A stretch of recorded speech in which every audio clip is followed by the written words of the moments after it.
সবার জীবন থেকে আল্লাহ রাব্বুল আলামিন কখনো কখনো পছন্দের অনেক কিছু আল্লাহ তাআলা চেয়ে নেন। যা আল্লাহ রাব্বুল আলামিন চেয়ে নেন এই প্রত্যেকটাই আল্লাহ রাব্বুল আলামিনের। আল্লাহ তাআলা যা আমাদেরকে দিয়েছেন সব আল্লাহ তাআলা। যেটা আল্লাহ তাআলা নেন সেটাও আল্লাহর, যেটা আমাদের কাছে আল্লাহ তাআলা রেখে দিয়েছেন সেটাও আল্লাহ রাব্বুল আলামিনের। আপনারা জানেন দীর্ঘদিন আপনাদের কাছ থেকে দোয়া চেয়েছি, আপনারা সবাই দোয়া করেছেন। আমার কন্যা আদিবা শনিবার শেষ হয়ে রাত 1টায় দুনিয়া থেকে বিদায় নিয়েছেন। ইন্না লিল্লাহি ওয়া ইন্না ইলাইহি রাজিউন। আজকের জুমাতে বসে তার কথা এই জন্য মনে করছি, এখানে অনেক বাপ আছেন যার সন্তান দুনিয়া থেকে চলে গেছেন। বাপ আছে, পরম সৌভাগ্য ওই বাবাদের জন্যে। আপনার কোন সন্তানটা আপনার জন্য কাজে লাগবে আপনি জানেন না। যে সন্তান দুনিয়ার জীবন থেকে চলে গেছে, আপনি যদি সবর করতে পারেন,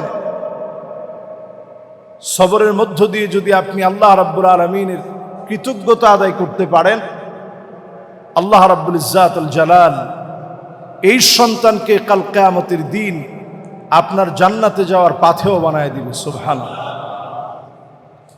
ওই বাপকে ওই মাকে কাপড় ধরে টেনে আল্লাহর জান্নাতের দিকে নিয়ে যাবে। এর চাইতে বড় সৌভাগ্য আর কি হতে পারে? আল্লাহর জান্নাতে সেদিন বাইতুল হামদ, আল্লাহর প্রশংসার একটা ঘর হবে।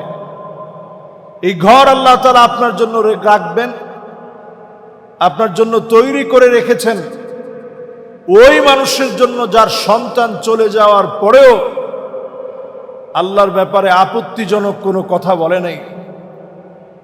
ওয়ালা নাকুলু ইল্লা মা ইউরদি রাব্বানা, এমন কোনো কিছু বলা যাবে না যেটাতে আল্লাহ নাখোশ হন। আপনি যখনই সবর করবেন, এই পরীক্ষার এই সবরের মধ্য দিয়ে যিনি বান্দার দামকে বাড়ায় দিবেন তিনি কে? মা ইউসিবুল মুসলিমা মিন নাসাবিন ওয়ালা ওয়াসাবিন ওয়ালা হাম্মিন ওয়ালা হুজনিন ওয়ালা গাম্মিন হাত্তা শাওকাতি ইউশাকুহা ইল্লা কাফফারাল্লাহু বিহা মিন খাতায়া। মুমিন বিপদে পড়ে যাবে, মুসিবতে পড়ে যাবে, সন্তান হারায় ফেলবে, ব্যবসায়িক ক্ষতির ভিতরে পড়ে যাবে, নিজে অসুস্থ হয়ে যাবে, রোগাগ্রস্ত হয়ে যাবে। শরীরের ভিতরে যদি একটা কাঁটাও বেঁধে যায়, মুমিন যখন শব্দটা উচ্চারণ করে, যিনি গুনাহ খাতা মাফ করে দাম বাড়ায় দেন তিনি কে? শব্দটা আপনি ব্যথা উচ্চারণ করলেন, এই শব্দটা উচ্চারণ করার সঙ্গে সঙ্গে আল্লাহ তাআলা আপনার দাম বাড়ায় দিবে, বুলন্দ করে দিবে। ওই ব্যথার আওয়াজ দুনিয়ার কারো কাছে না পৌঁছালেও আল্লাহ রাব্বুল আলামিনের কাছে পৌঁছে যাবে। এখানে একটা লোকও এমন নাই যার জীবনে কোনো ব্যথা নাই। এমন অনেক দুঃখ আছে পৃথিবীর কারো কাছে বলা যায় না, সহ্যও করা যায় না। এই সমস্ত দুঃখ, কষ্ট, যন্ত্রণা, যাতনা সব আল্লাহ রাব্বুল ইজ্জাতুল জালাল মর্যাদা বৃদ্ধির জন্য আল্লাহ তাআলা রেখেছেন। আপনি যখনই মুসিবতে পড়লেন, আপনি পড়বেন আল্লাহুম্মা আজিরনি ফি মুসিবাতি ওয়াখলুফ লি খায়রাম মিনহা। আয় আল্লাহ, এই মুসিবত থেকে আমাকে হেফাজত করে এর চাইতে ভালো কিছু আল্লাহ আপনি দান করে দেন। যিনি বিপদ আপদ মুসিবত থেকে হেফাজত করবেন তিনি কে? কদারাম মাকদুরা, সব আল্লাহ রাব্বুল আলামিন লিপিবদ্ধ করে রেখেছেন। হায়াত মউত সব আল্লাহ তাআলা সাজায় রেখেছেন। আল্লাহ রাব্বুল আলামিন যখন যেথায় যেভাবে পছন্দ হবে মালিক সেথায় তখন ডাক দিবে, সঙ্গে সঙ্গে চলে যাওয়া লাগবে। কখনো বাপ যাবে, কখনো দাদা যাবে, কখনো নাতনি চলে যাবে, সবাই থাকবে। আল্লাহ রাব্বুল আলামিন এই পরীক্ষাটুকুন আল্লাহ তাআলা নেবেন পুরো পরিবারকে সবর করার মধ্য দিয়ে যিনি দামি বানায় দিবেন তিনি কে? নবী করিম সাল্লাল্লাহু আলাইহি সাল্লামের ৬ জন সন্তান, ছেলে এবং মেয়ে মিলিয়ে নবীজি সাল্লাল্লাহু আলাইহি সাল্লামের ৬ জন সন্তান নবীজি হায়াতে থাকতে চলে গেছেন। নবীজির কাঁধে কত ভারী সন্তানেরই লাশ নবীজি বহন করেছেন। ৬ জন সন্তানের দাফন কাফন নবীজি করেছেন। শুধু ফাতেমা রাদিয়াল্লাহু তাআলা আনহা নবী করিম সাল্লাল্লাহু আলাইহি সাল্লামের ৬ মাস পরে দুনিয়া থেকে বিদায় নিয়েছেন। সবাই নবীজির জীবদ্দশায় চলে গেছেন। একবারের জন্য নবীজি মন খারাপ করেন নাই। নবীজি সাল্লাল্লাহু আলাইহি সাল্লাম সবর করেছেন। নবীজি সাল্লাল্লাহু আলাইহি সাল্লামের চোখ দিয়ে যখন পানি পড়েছে তিনি বলছেন, ইন্নাল আইনা তাদমা, চোখগুলো দিয়ে পানি পড়ে, অশ্রু সিক্ত হয়। ওয়াল কলবা ইয়াহজান, হৃদয়টা একটু ব্যথিত হয়। এটা মানুষ হিসেবে খুব স্বাভাবিক। ওয়ালা নাকুলু ইল্লা মা ইউরদি রাব্বানা, এমন কোন কথা বলা যাবে না যেটাতে আল্লাহ বেজার হয়ে যাবে। ইন্না ইব্রাহিম লামাহজুনুন, ইব্রাহিম তোমার চলে যাওয়া আমাকে বড় ব্যথা দিয়েছে, চিন্তিত বানিয়ে ফেলেছে। কিন্তু আল্লাহর কাছে একটা বারও বলে নাই যে আল্লাহ আমার এতগুলো সন্তান সব আল্লাহ আপনি নিয়ে নিলেন। ইব্রাহিম আলাইহিস সালাতু ওয়াস সালাম পরীক্ষার পর পরীক্ষা দিয়েছেন। আশাদ্দুন নাসি বালাআন আল আম্বিয়া সুম্মা আল আমসাল ফাল আমসাল, নবী আম্বিয়া আলাইহিমুস সালাম সবচেয়ে বেশি পরীক্ষা দিয়েছেন।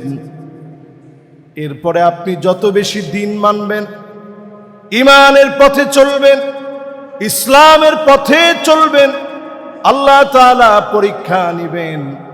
পরীক্ষার মাধ্যমে আপনার দাম যিনি বাড়ায় দিবেন তিনি কে?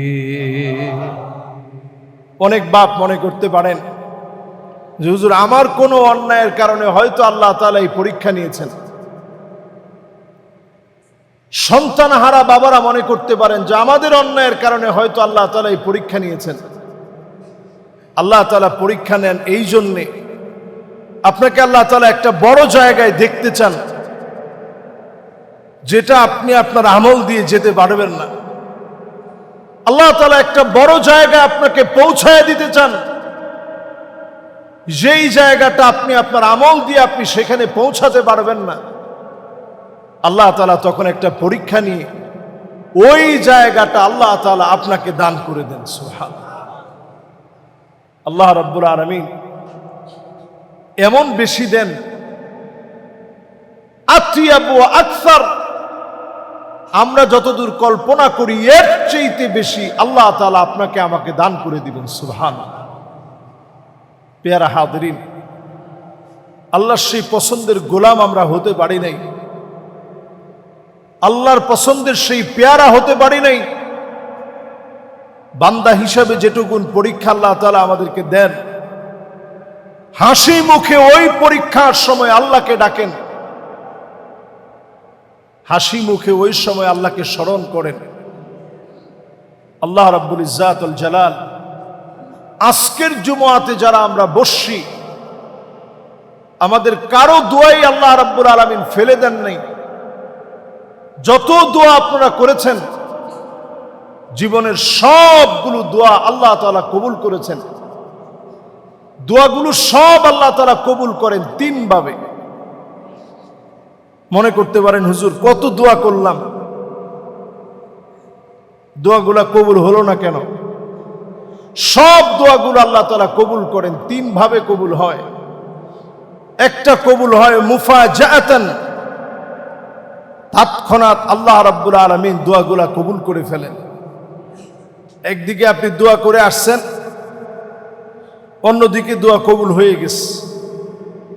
এমন অসংখ্য দোয়া আমাদের প্রত্যেকের জীবনে আছে না নাই? আপনি মসজিদে আইসা চাইছেন, বাসায় গিয়ে দেখছেন যেরকম চাইছিলেন ওইরকম হয়ে গেছে, আল্লাহ তাআলা দিয়ে দিছেন। আরেকটা দোয়া আল্লাহ তাআলা রেখেছেন, তৎক্ষণাৎ কবুল হয় নাই। 1 মাস, 1 বছর, 2 বছর, 10 বছর, 12 বছর, 20 বছর পরে চাইতে চাইতে চাইতে চাইতে আপনি ক্লান্ত হন নাই, আশাও ছেড়ে দেন নাই। ওই মুহূর্তে যিনি আপনার দোয়া কবুল করে আপনার হৃদয়কে পরিতুষ্ট বানায় দিয়েছেন, তিনি কি? আল্লাহ রাব্বুল আলামিন অনেক সময় দোয়াগুলাকে কবুল করেন। অনেক দিন চাওয়ার পরে, চোখের পানি দিয়ে দোয়াকে ভিজায় রাখার পরে, তপ্ত হৃদয় নিয়ে, ক্লান্ত মন নিয়ে বারবার যখন আল্লাহর কাছে চাবেন, প্রত্যেকবারে যিনি দামি বানায়া দিবেন তিনি কে? এটা হচ্ছে 2 নাম্বার দোয়া কবুলের আলামত। এটি একদিন 2 দিনে কবুল হয় না, বছরের পর বছর চাওয়ার পর আল্লাহ কবুল করছে। আরেকটা দোয়ার ফলাফল আল্লাহ তাআলা জান্নাতের জন্য রাখবেন।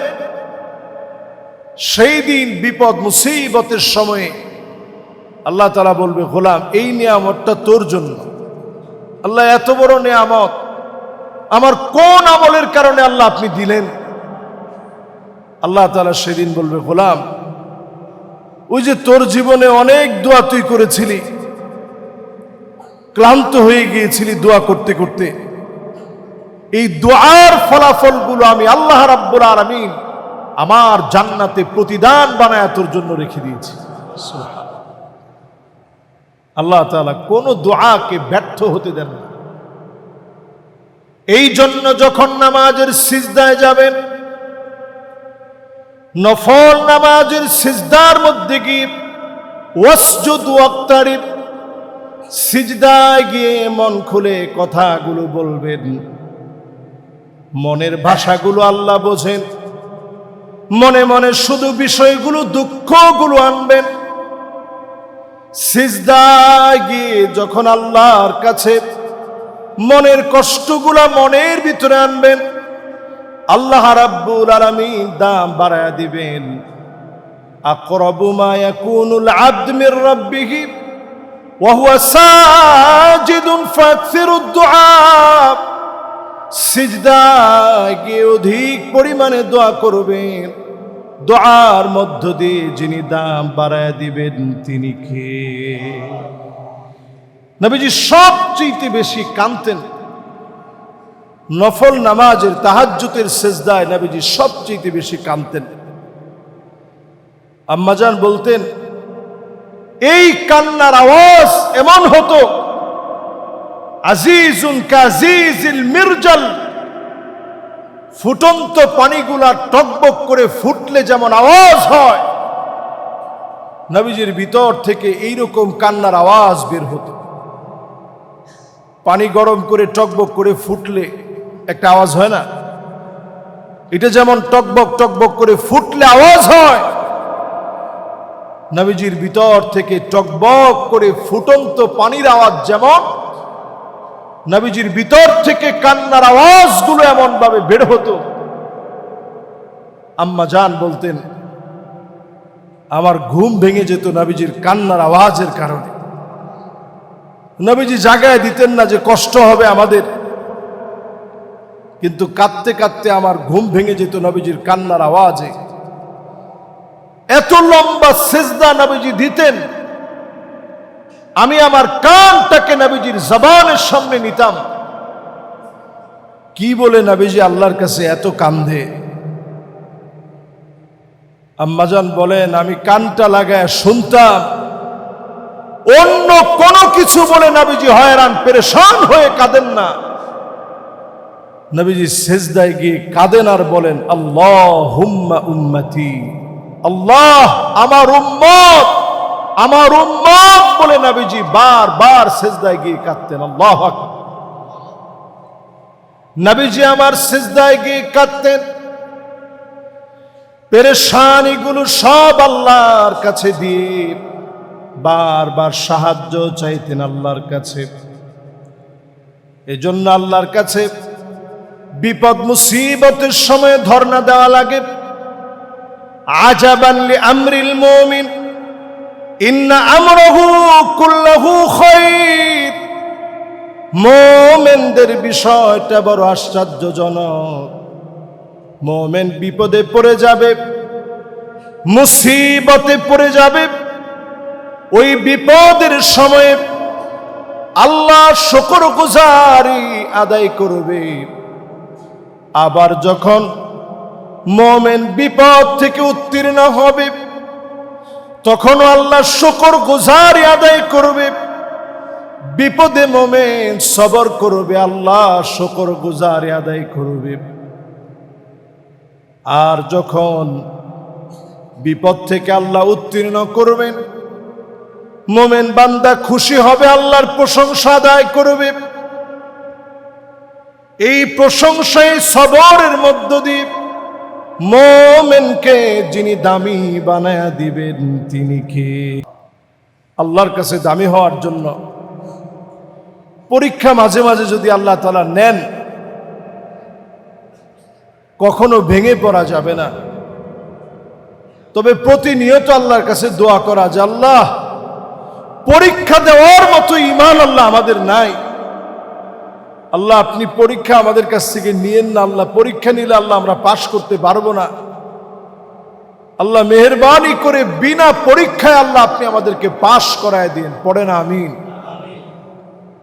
আল্লাহ তাআলা পরীক্ষা নিলে পাশ করা বড় কঠিন।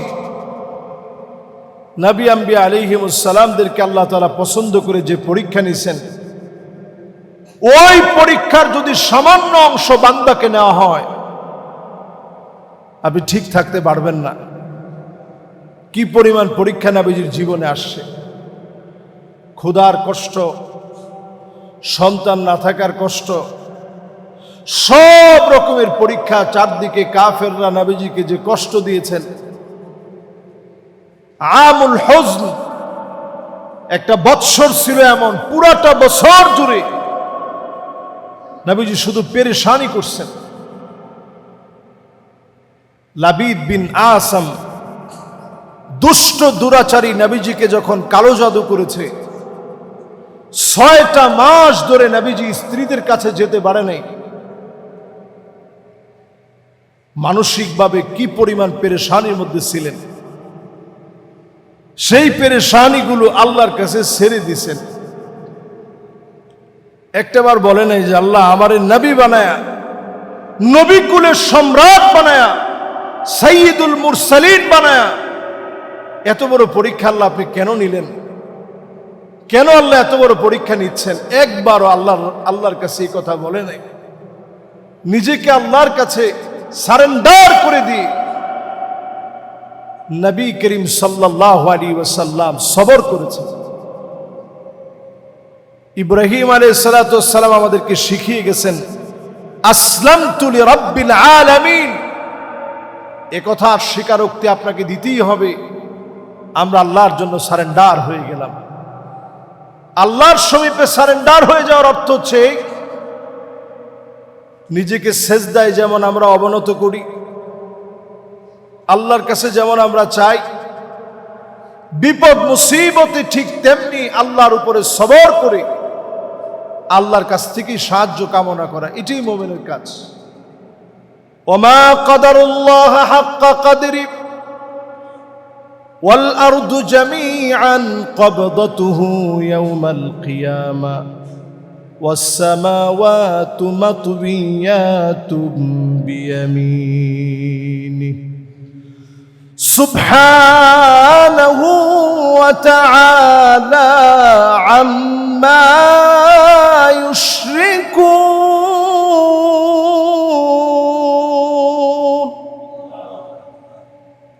সার্বক্ষণিক এটা মনে করা, আল্লাহর যে পরিমাণ দাম দেওয়া দরকার ছিল সে পরিমাণ দাম আমরা দিতে পারি নাই। আল্লাহর যেইভাবে বোঝা দরকার ছিল ওইভাবে বুঝতে পারি নাই। যেভাবে আল্লাহর কাছে সাহায্য চাওয়া দরকার ছিল ওইভাবে সাহায্য চাইতে পারি নাই। যেইভাবে আল্লাহরে ডাকা দরকার ছিল ওইভাবে আল্লাহরে ডাকতে পারি নাই। দিল থেকে যদি ওইভাবে আল্লাহরে ডাকটা দিতে পারতাম, ওইভাবে যদি আল্লাহকে ডাকতে পারতাম, ওইভাবে যদি কেমন যেন আল্লাহ রাব্বুল আলামিনের জন্য সব করি যদি একটু বুঝে সুঝে করতে পারতাম, এক একটা সেজদাকে যদি দামি বানাইতে পারতাম, আন তা'বুদাল্লাহ কাআন্নাকা তারাহু ফাইন লাম তাকুন তারাহু ফাইন্নাহু ইয়ারাক। এক একটা সেজদা দেওয়ার সময় মনে করা কেমন যেন আমি আল্লাহরে দেখতেছি। দুনিয়ার এই চর্ম চক্ষু দিয়ে যেহেতু আল্লাহকে দেখা যায় না, অন্তত এইটা মনে করা আমার আল্লাহ প্রত্যেকটা মুহূর্তে তার এই গোলামকে দেখতেছে, প্রত্যেকটা নড়াচড়া আল্লাহ তাআলা দেখতেছে। ঠিক কিনা বলেন? এই জন্য দিলের সব ভালোবাসা আল্লাহর জন্য, হৃদয় নিংড়ানো ভালোবাসা যখন আল্লাহর জন্য আপনি সব সঁপে দিবেন, আল্লাহ আপনাদের বড় দামি বানায় দিবে। আল্লাহ তাআলা আপনাকে অনেক বেশি কবুল করবেন। দুনিয়ার এই জীবন খুব ক্ষুদ্র সময়ের জীবন। এই জীবন হঠাৎ একদিন শেষ হয়ে যাবে। আপনি আমি একদিন স্মৃতি হয়ে যাব। যাওয়ার আগে প্রতিদিন অন্তত ঘুমানোর আগে এই কথা মনে করবেন যে আমি কি আসলে মোমেন হতে পেরেছি। এক একটা ঘুম আমাদের জন্য জীবনের প্রত্যেকটা রাতেই এক একটা ঘুম আমাদের জন্য মৃত্যুর মতো। আর নাওমু আখুল মাউত, ঘুম হচ্ছে মৃত্যুর এক ভাই। কত লোক ঘুমায় যায় আর কোনোদিন উঠে না, কত লোক ঘুমায় যায় আর কোনোদিন জাগ্রত হয় না। এই জন্য ঘুমানোর সময় গান দেখতে দেখতে ঘুমায়েন না, মিউজিক শুনতে শুনতে ঘুমায়েন না। আইয়ুফিকাহু বিআমালিন সালিহিন ক্বাবলা মাউতিহি। আল্লাহর পছন্দের গোলাম তো সেই যার মৃত্যুর আগে আল্লাহ তাআলা কোনো না কোনো একটা ভালো কাজ করায় তাকে দুনিয়া থেকে নিবে। তা আপনি একটু চিন্তা করেন, আমাদের যাদের আমলের খাতা ওপেন হয়ে এতদিন পর্যন্ত লেখা হচ্ছে, ঘুমের সময় একটু আল্লাহরে মনে করে স্মরণ করে দুফোঁটা চোখের পানি ছেড়ে দিয়ে গুনাহের কথা স্মরণ করেন। হাদিসের মধ্যে আসে, নবী করিম সাল্লাল্লাহু আলাইহি ওয়াসাল্লাম বলছেন, ঘুমের সময় যদি আপনি নিজেরে একটু ইহতিসাব করতে পারেন, আত্মসমালোচনা, নিজের সমালোচনা, নিজে নিজেরে যদি এই সময় বলতে পারেন যে আসলে আজকে কতগুলা গুনাহ করলাম। ইযা সাররাতকা হাসানাতুক ওয়া সাআতকা সাইয়্যাতুক ফাআনতা মুমিন।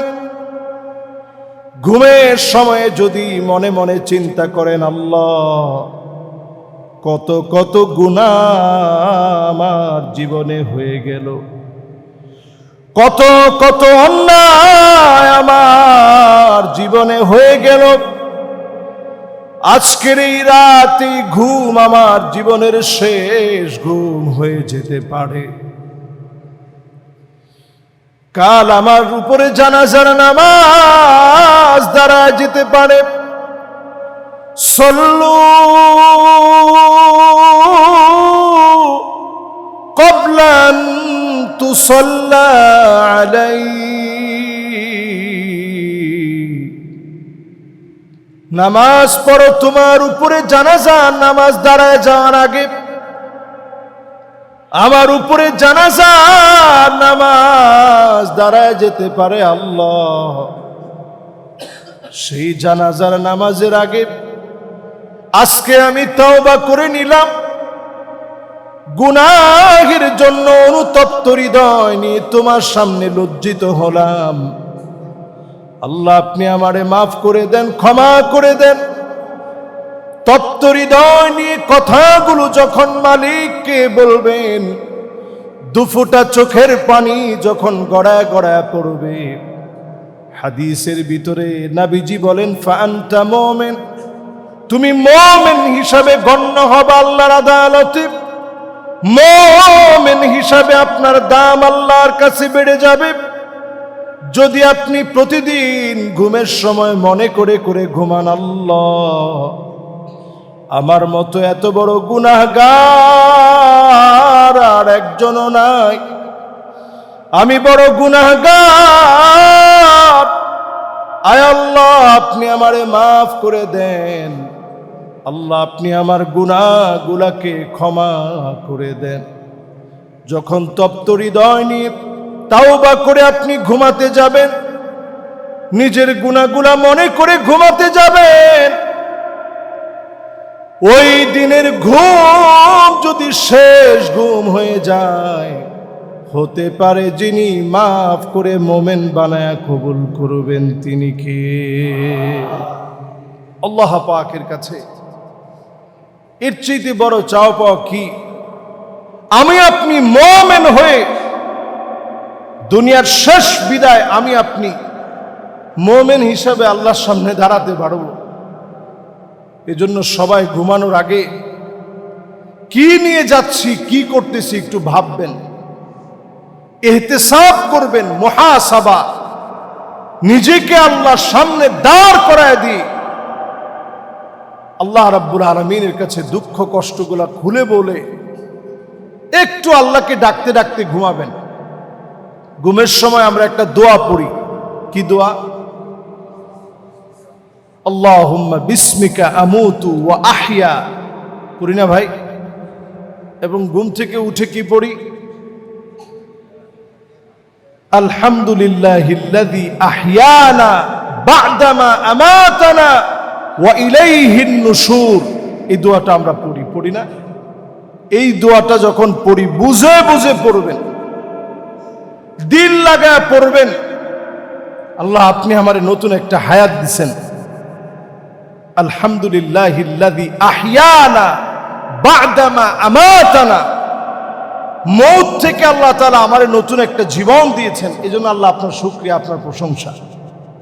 ওয়া ইলাইহিন নুশুর, আর তার কাছেই আমাদের ফিরে যাওয়া লাগবে, পালায়া যাওয়ার কোনো সুযোগ নাই। এই পৃথিবীর সবচেয়ে সত্য, মহাসত্য, চিরসত্য, ধ্রুব সত্য হচ্ছে যাওয়া আপনাকে আমাকে লাগবেই। হতে পারে এই মুহূর্তে, হতে পারে একটু পরে। আল্লাহর ডাক যখন আসবে, লা ইস্তাখিরুনা সাআতাও ওয়া লা ইস্তাকদিমুন, একটা মুহূর্ত কারোর জন্য দেরি করা হবে না। ডাক আসবে তো চলে যাওয়া লাগবে। আল্লাহ রাব্বুল আলামিনের কাছে আমরা কামনা করি, আল্লাহ রাব্বুল আলামিন যেন আমাদের প্রত্যেককে সবর ইখতিয়ার করার তৌফিক দান করেন, পড়েন আমিন। বিশেষ করে আমার পরিবারের জন্য দোয়া চাই, আল্লাহ রাব্বুল আলামিন যেন আমার উপরে, আমার পরিবারের সবার উপরে আল্লাহ তাআলা যেন সবর ইখতিয়ার করার, সবরে জামিল যেন আল্লাহ তাআলা দান করে দেন, পড়েন আমিন।